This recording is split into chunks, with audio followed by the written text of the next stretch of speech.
Hi everyone, स्वागत है आपका आज के इस वीडियो लेक्चर में। एचपीजीके की वीडियो सीरीज को कंटिन्यू करते हुए आज हम पार्ट नंबर 78 को डिस्कस करने वाले हैं। और आज की वीडियो को स्टार्ट करने से पहले मैं आपको बताना चाहता हूँ, हमारी एक एचपीजीके की एमसीक्यू बुकलेट आती है और साथ में ही इकोनॉमिक सर्वे की भी एमसीक्यू फॉर्म में एक बुकलेट आती है। अगर आप इन दोनों को ही परचेज करना चाहते हैं तो आप हमारे टेलीग्राम चैनल को ज्वाइन करके मुझे पर्सनली कॉन्टैक्ट कर सकते हैं। और टेलीग्राम चैनल का जो लिंक है वो आपको डिस्क्रिप्शन में मिल जाएगा, उसको ज्वाइन करिए और वहाँ से आप मुझे कॉन्टैक्ट कर सकते हैं। और सेकेंड मैं आपको बोलना चाहता हूँ, आप वीडियो सेशंस तो देखते हैं पर आप में से कुछ लोगों ने जो है वो चैनल को सब्सक्राइब नहीं कर रखा। जब आपको फ्री में इतना कंटेंट दिया जा रहा है तो आपका भी फर्ज बनता है आप हमारे चैनल को सब्सक्राइब करिए। तो वीडियो को भी लाइक कर दिए कीजिए और साथ में ही जो हमारा चैनल है इसको भी सब्सक्राइब कर दो। ठीक है, तो स्टार्ट करते हैं आज के इस वीडियो सेशन को। देखते हैं question number 891। From whom do the Hindu Gujjars of Himachal Pradesh trace their origin. Himachal Pradesh के हिंदू गुजर अपनी उत्पत्ति किससे मानते हैं? तो इस क्वेश्चन से हम हिंदू गुजर्स के बारे में यहाँ पर देखने वाले हैं। अगर हम इनके ओरिजिन की बात करते हैं तो इनके ओरिजिन को ट्रेस किया जाता है, लिंक किया जाता है माँ यशोदा के साथ। ठीक है, और माँ यशोदा कौन थी? ये मदर थी लॉर्ड कृष्णा की। उसके बाद अगर इनके लोकेशन की बात करते हैं कि कहाँ कहाँ पे हमें हिंदू गुजर्स देखने को मिलते हैं, तो मंडी में ये देखने को मिल जाते हैं, सिरमौर में, सोलन में, चंबा में और कांगड़ा डिस्ट्रिक्ट्स। तो इस तरह के क्वेश्चंस भी आपसे पूछे जाते हैं, तो इनको आप याद रखिएगा। उसके बाद इनके अगर लाइफस्टाइल की हम बात करते हैं तो इनका जो मेन लाइफस्टाइल है वो एग्रीकल्चर पर ही निर्भर है। परमानेंट कहीं पे ये सेटल होकर एग्रीकल्चर करते हैं। उसके बाद अगर हम एनिमल हस्बेंड्री की बात करते हैं तो इनके पास आपने काउस को देखा होगा, उसका जो मिल्क होता है उसको ये सेल्फ कंज्यूम करते हैं। मतलब ये जो गाय का दूध है उनको बेचने के लिए यूज नहीं करते, ये अपने सेल्फ कंजम्पशन के लिए जो काव है उनको ये पालते हैं। इस क्वेश्चन के राइट आंसर की बात करते हैं तो इसका राइट आंसर क्या हो जाएगा? Option number B. अगले क्वेश्चन की तरफ मूव करते हैं। 892। Which following district of Himachal Pradesh has the largest number of ancient inscriptions. Himachal Pradesh के किस निम्नलिखित जिले में सर्वाधिक प्राचीन अभिलेख हैं? इस क्वेश्चन से हम एंशियंट इंस्क्रिप्शंस के बारे में जानेंगे। हमने बहुत बार पढ़ रखा है कि अशोका के इंस्क्रिप्शंस हमें देखने को मिलते हैं। ठीक है, तो तीन जगह पे हमें देखने को मिलते हैं। एक तो हो गया कांगड़ा डिस्ट्रिक्ट, कांगड़ा डिस्ट्रिक्ट में पथियार और कनियारा में हमें देखने को मिलते हैं। नेक्स्ट है शिमला डिस्ट्रिक्ट, और शिमला डिस्ट्रिक्ट में कहाँ पर? सुपुर एक जगह देखने को मिलती है। कहाँ पर? हाटकोटी, जो कि आपको शिमला डिस्ट्रिक्ट में देखने को मिलता है। ठीक है, उसके बाद मंडी डिस्ट्रिक्ट, मंडी डिस्ट्रिक्ट में हमें देखने को मिलती है सलानू। कई बार सलानू गिवन होता है और कई बार आपको मैंगलोर देखने को मिल जाता है। तो इन तीन जगह पे हमें अशोका के इंस्क्रिप्शंस देखने को मिल जाते हैं। उसके बाद अगर हम बात करें कि सबसे ज़्यादा इंस्क्रिप्शंस हमें कहाँ पे देखने को मिलते हैं, जो कि इस क्वेश्चन में पूछा गया था, तो वो हमें देखने को मिले चंबा डिस्ट्रिक्ट में। ठीक है, और कितने देखने को मिले? 36। तो यहाँ से आपने डाटा याद रखना है। और इन इंस्क्रिप्शंस की जो स्क्रिप्ट है वो क्या है? शारदा और टांकरी। तो ये भी आपसे एग्जाम में पूछी जाती है। तो इसका राइट आंसर होगा ऑप्शन नंबर बी। इसी के साथ साथ कुछ एक और पॉइंट्स को हम डिस्कस करते हैं। जैसे आपने एंशियंट हिस्ट्री में पढ़ा होगा पंच मार्क्ड कॉइन्स, तो टोटल पंच मार्क कॉइन्स कितने देखने को मिलते हैं? 87। इन 87 में से जो 25 कॉइन्स है उनको कहाँ पे रखा गया? भूरी सिंह म्यूजियम। ठीक है, और इन 87 में से जो 12 कॉइन्स है, और ये जो 12 कॉइन्स है ये हमें कहाँ से प्राप्त हुए? ये हमें प्राप्त हुए अर्की से। तो इस तरह से छोटे छोटे फैक्ट्स आपके एग्जाम में पूछे जा रहे हैं, तो आप याद रखिएगा। उसके बाद 21 कॉइन्स जो है वो हमें अपोलो डॉटर्स के देखने को मिल जाते हैं, और कौन सी विलेज से देखने को मिलते हैं? टप्पा मेगा, टप्पा मेवा से। ठीक है, तो ये हमारे पास कुछ एडिशनल पॉइंट्स थे। अगले क्वेश्चन की तरफ मूव करते हैं। 893। विच of the following is correct year of coming into existence of Himachal Pradesh state forest corporation. इस क्वेश्चन में Himachal Pradesh state forest corporation से क्वेश्चन पूछा गया है। इसको एस्टेब्लिश कब किया गया? ये क्वेश्चन यहाँ पे पूछा गया है, तो 1974 में इसको एस्टेब्लिश किया गया। इसका राइट आंसर होगा ऑप्शन नंबर बी। और आपने यहाँ पर ये याद रखना है कि 2008 में ये जो Himachal Pradesh state forest corporation था, इसको रीनेम करके क्या कर दिया गया? Himachal Pradesh state forest development corporation limited.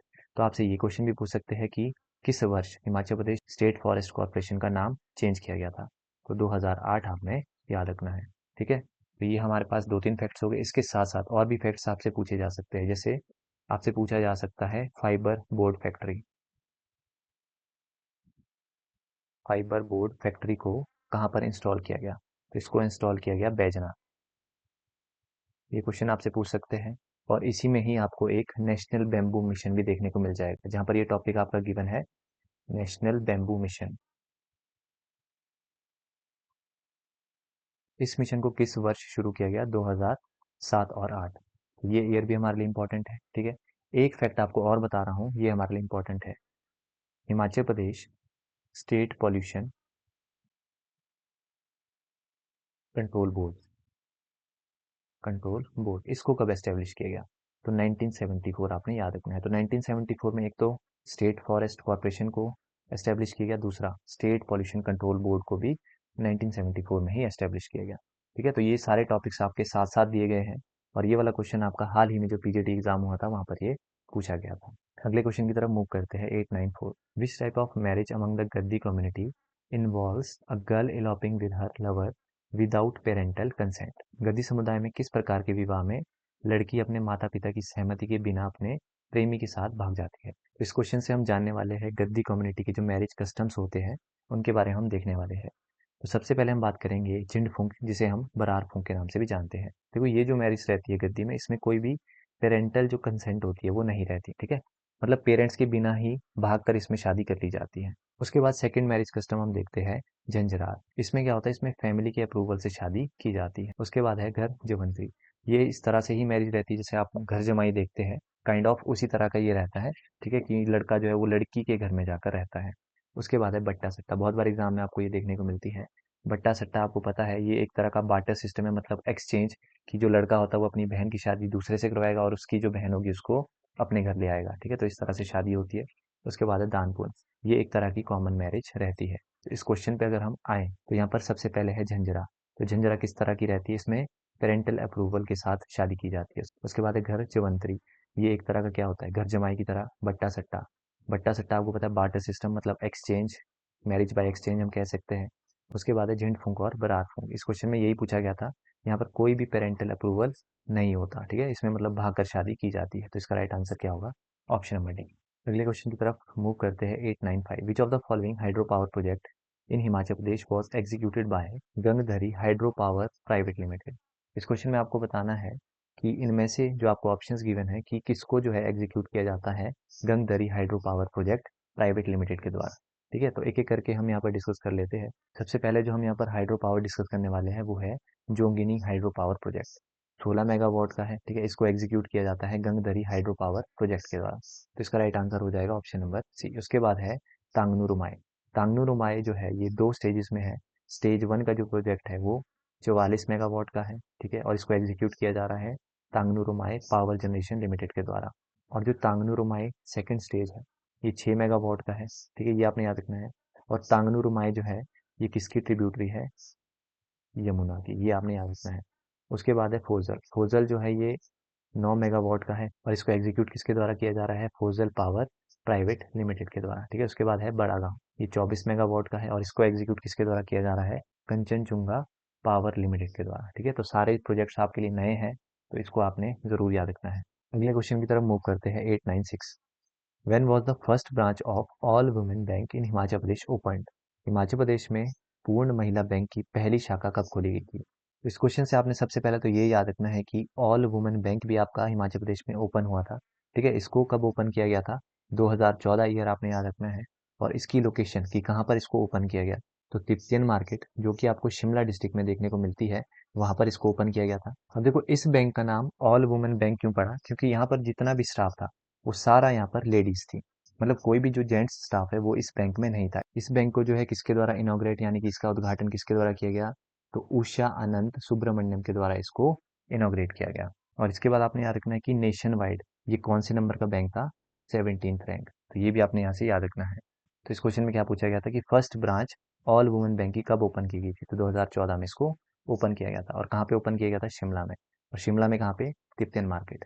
अगले क्वेश्चन की बात करते हैं। 897, What title did the historians of Akbar's period use to refer the kings of Nurpur? Akbar के काल के इतिहासकार नूरपुर के राजाओं को किस उपाधि से संबोधित करते थे? तो इस क्वेश्चन से हम नूरपुर के बारे में कुछ एक पॉइंट समझान लेंगे। ठीक है, जैसे हम नूरपुर की अगर हाइट की बात करते हैं तो 2125 फीट जो है वो नूरपुर की हाइट है। वहीं बात करें कि ये नूरपुर जो है ये कहाँ पे सिचुएटेड है, on the bank of river Jabar. तो जो नूरपुर फोर्ट है वो किस रिवर के किनारे स्थित है, जाबर रिवर, आपने याद रखना है। उसके बाद कुछ हिस्टोरिकल रेफरेंस की हम बात करते हैं। देखो देखो नूरपुर का जो फर्स्ट मेंशन है वो अकबर के टाइम के जो हिस्टोरियंस है उन्होंने नूरपुर के बारे में जिक्र किया था। अकबर के टाइम के जो हिस्टोरियंस थे वो नूरपुर के राजाओं को क्या कहकर बुलाते थे, उन्होंने उनको टाइटल दिया था, ये आपने याद रखना है। एक तो हो गया जमींदार ऑफ माऊ एंड जमींदार ऑफ पैठन। तो ये पॉइंट आपका मोस्ट इंपॉर्टेंट है जो कि इस क्वेश्चन में आपसे पूछा गया है। ठीक है, तो यहाँ पर इसका आंसर क्या हो जाएगा, option number D.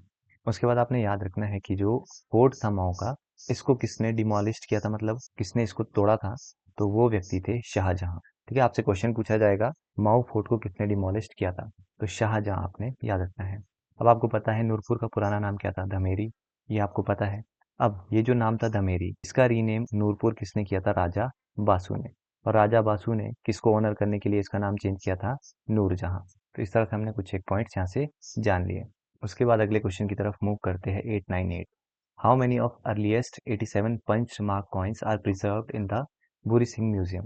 Bhuri Singh संग्रहालय में शुरुआती 87 पंच चिन्हित सिक्कों में से कितने संरक्षित है। जैसे कि आपको पता है, अभी हमने प्रीवियस क्वेश्चन में ही पंच्ड मार्क कॉइन्स के बारे में जाना था। तो 87 पंच्ड मार्क कॉइन्स हमें यहाँ पर देखने को मिले हिमाचल प्रदेश में। ठीक है, इन 87 में से जो 25 कॉइन है उनको कहाँ पर रखा गया है, भूरी सिंह म्यूजियम।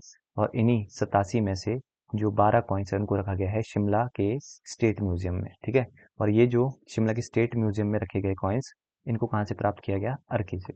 इस तरह से आपने शॉर्ट पॉइंट्स याद रखने हैं। यहाँ पर पूछा गया था कि भूरी सिंह म्यूजियम में कितने सिक्कों को रखा गया, इसका राइट आंसर होगा ऑप्शन नंबर बी।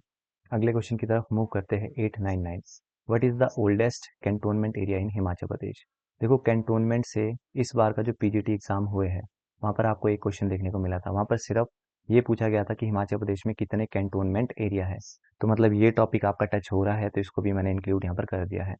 यहाँ पर बात हो रही है ओल्डेस्ट कैंटोनमेंट एरिया की। पहले हम कैंटोनमेंट एरिया के बारे में जान लेते हैं। हिमाचल प्रदेश में टोटल कितने हैं, 7। उसके बाद बात करते हैं कौन से एक्ट से इसको बनाया गया है, तो कैंटोनमेंट बोर्ड एरिया एक्ट 2006। इस एक्ट ने किसको रिप्लेस किया था, ये भी आपने याद रखना है कि ब्रिटिश पीरियड में जो पहले एक्ट चलता था 1924, उसको बदलकर कैंटोनमेंट बोर्ड एरिया एक्ट के तहत इनको लाया गया। उसके बाद बात करते हैं ओल्डेस्ट कैंटोनमेंट कौन सा है, तो सुबाथू इसका राइट आंसर होगा। ठीक है, तो इसका राइट आंसर है ऑप्शन नंबर सी।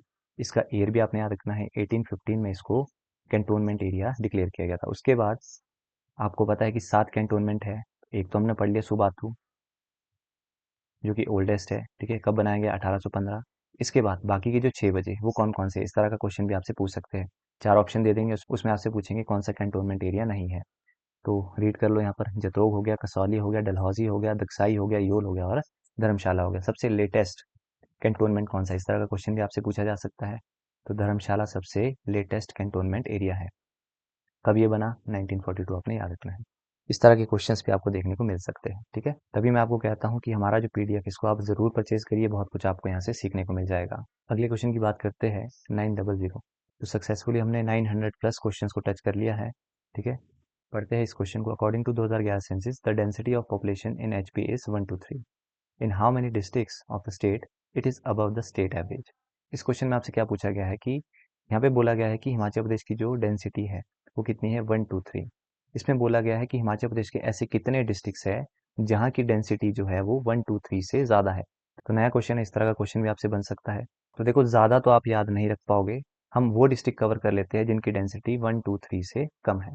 तो एक तो आपको पता है सबसे कम किसकी है, लाहौल स्पीति की कितनी है, 2। सेकंड नंबर पे बात करें तो किन्नौर, किन्नौर की कितनी है, 13। उसके बाद थर्ड नंबर की अगर बात करते हैं वो है चंबा, चंबा की कितनी है, 80। और फोर्थ नंबर की अगर हम बात करें, फोर्थ नंबर पे आता है कुल्लू, कुल्लू की भी जो डेंसिटी है वो कितनी है, 80। तो चंबा और कुल्लू की सेम डेंसिटी है, कितनी, 80। तो ये क्वेश्चन भी आपका नया यहाँ पर बन सकता है कि कौन से डिस्ट्रिक्ट ऐसे हैं जिनकी डेंसिटी सेम है। तो कुल्लू और चंबा, ये 2 डिस्ट्रिक्ट ऐसे हैं जिनकी डेंसिटी सेम है। तो हमारे पास कितने डिस्ट्रिक्ट है जिनकी 123 से डेंसिटी ज़्यादा है। तो 4 डिस्ट्रिक्ट ऐसे हैं जिनकी कम है, तो ज़्यादा कितने की होगी, 8। तो इसका राइट आंसर कितना होगा, ऑप्शन नंबर 4। तो इस तरह के क्वेश्चंस भी आपसे पूछ सकते हैं। तो मेरा प्रयास यही रहता है कि हर टाइप के क्वेश्चन से आपको रूबरू कराऊं और उसी तरह से आप अपनी तैयारी बनाए रखें। तो यहीं तक ही हम इस वीडियो सेशन को रखते हैं। उम्मीद करता हूँ वीडियो सेशन आपको पसंद आया होगा। वीडियो अच्छा लगा है, वीडियो को लाइक करिएगा, चैनल पर नए हो तो चैनल को सब्सक्राइब करिएगा। मिलते हैं नेक्स्ट वीडियो में, टिल देन बाय बाय।